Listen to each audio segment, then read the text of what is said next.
ધોરણ 10 વિષય ગુજરાતી વ્રજ પ્રકાશન 2025 વિદ્યાર્થી મિત્રો, વ્રજ પ્રકાશને ધોરણ 10ના બાળકો માટે ખાસ પરિણામલક્ષી 8 પ્રશ્નપત્રો પબ્લિશ કર્યા છે, જેમાંથી આજે આપણે પેપર નંબર 5ના વિભાગ સીનું સોલ્યુશન મેળવીશું.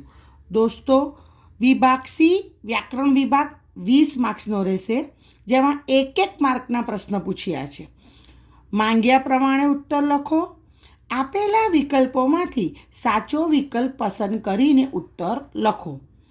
પ્રશ્ન નંબર 33, નીચેના શબ્દોની સાચી જોડણી શોધીને લખો. તો કાર્ડિયોગ્રામ. અને બીજા નંબર પર છે સહાનુભૂતિ. પ્રશ્ન નંબર 34, ચાતુ વત્તા માસ શબ્દની સાચી સંધિ જોડો. તો જવાબ આવશે ચાતુર્માસ. પ્રશ્ન નંબર 35, ગરડા ઘર શબ્દનો સમાસ ઓળખાવો. ગરડાઓને રહેવા માટેનું ઘર એટલે વચ્ચેના શબ્દ લોપ થયા, અદૃશ્ય થયા, એટલે મધ્યમ પદ લોપી સમાસ. પ્રશ્ન નંબર 36, બંને શબ્દના જોડણી ભેદે થતા અર્થભેદ જણાવો. અભિનવ એટલે તદ્દન નવું, નૂતન, નવીન. અને અભિનય એટલે અદાકારી, એક્ટિંગ. પ્રશ્ન નંબર 37, વાક્યમાંના અલંકારનો પ્રકાર જણાવો. હવે રંગ બની તંગ થઈ પિયોજી ભંગ શબ્દાનુપ્રાસ અલંકારનું ઉદાહરણ છે. શબ્દાનુપ્રાસ અલંકાર. પ્રશ્ન નંબર 38, ઉડ્ડયન શબ્દમાં કયો પ્રત્યય રહેલો છે? તો ઉત વત્તા ડયન, પૂર્વ પ્રત્યય. તમારે માત્ર પૂર્વ પ્રત્યય જવાબ લખવાનો છે. ઓકે, આગળ વધીએ.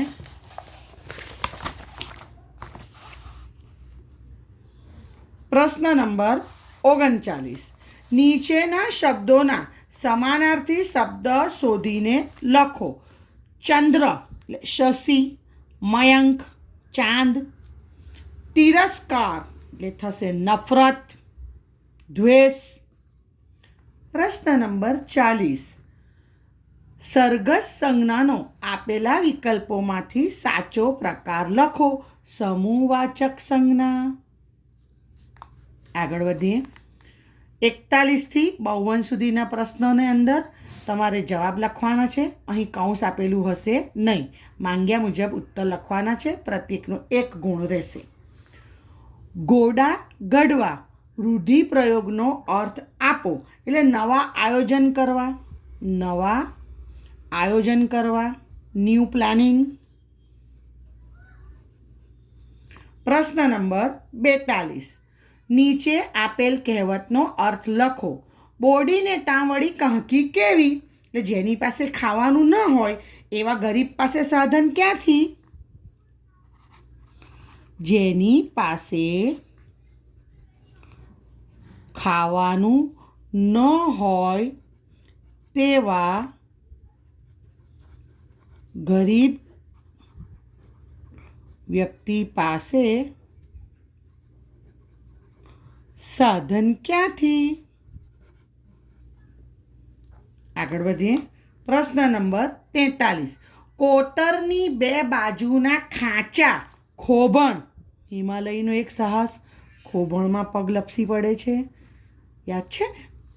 ઓકે, આગળ વધીએ. પ્રશ્ન નંબર 44, ઉપકાર શબ્દનો વિરોધી શબ્દ લખો.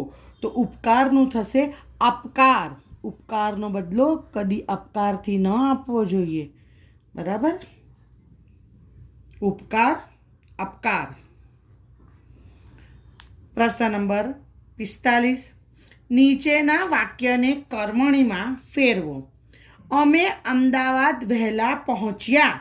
તો અમે અમદાવાદ પહેલાં પહોંચ્યાનું થશે અમારાથી અમદાવાદ વહેલા પહોંચાયું. વહેલા પહોંચાયું. આગળ વધીએ. પ્રશ્ન નંબર 47. નીચેના વાક્યમાંથી વિશેષણ શોધી તેનો પ્રકાર જણાવો. ઓલિમ્પિકમાં ભારત 6ઠ્ઠા સ્થાને રહ્યું. નંબર આપી દીધો છે, આંકડો આપી દીધો છે 47 છઠ્ઠા. અહીંયા ક્રમવાચક વિશેષણ. પ્રશ્ન નંબર 48.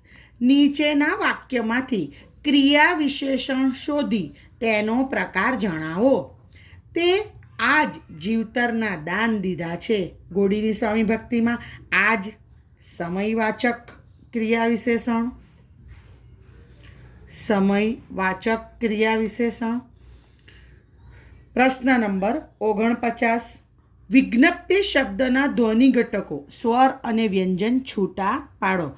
જો અહીંયા યાદ રાખો, જેટલા પણ પ્રશ્નપત્ર સોલ્વ કર્યા છે એ દરેકમાં પાઠ્યપુસ્તકમાં જે એકમના અંદર ધ્વનિ ઘટકો છૂટા પાડ્યા છે ને એમાંની જ મોટે ભાગે જોડણી પૂછાય છે. એટલે એકવાર પાઠ્યપુસ્તકમાંથી જોઈ લેવું.